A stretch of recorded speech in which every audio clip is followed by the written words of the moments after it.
பழையது கழிக, புதியது புகுக என்று சொன்னார்கள். பண்டிகை என்பதே ஒரு மன மகிழ்ச்சிக்காகத்தான் பண்டிகையை இந்துக்கள் உருவாக்கினார்கள். எங்கே போனாலும் அந்த பண்டிகையை கொண்டாடுவாங்க.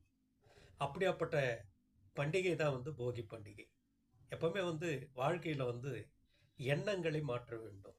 பழைய எண்ணங்களை கலைத்து இந்த நன்னாளில் புதிய எண்ணங்களை தோற்றுவிக்க வேண்டும் என்பதுதான் பெரியவர்கள் வாக்கு. கஷ்டங்களை கழித்து மகிழ்ச்சியை புகுத்தி கொண்டாடுவோம் இந்த போகி பண்டிகையை.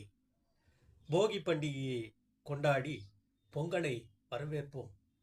ஏன்னா வாழ்க்கையில் ஒளிமயமான எதிர்காலம் உருவாக வேண்டும் என்றால் பொங்கலை நாம் கொண்டாட வேண்டும். வாழ்க்கையில் ஒளி தேவை. அந்த சக்திகள்லாம் சூரியன் இடத்தில் இருக்கிறது. அதனால தான் பெரியவர்கள் இதை தமிழர் திருநாள் என்று சொன்னார்கள். இதை எல்லோருமே மனதில் வைத்துக்கொண்டு வாழ்க வளமுடன், வாழ்க வையகம்.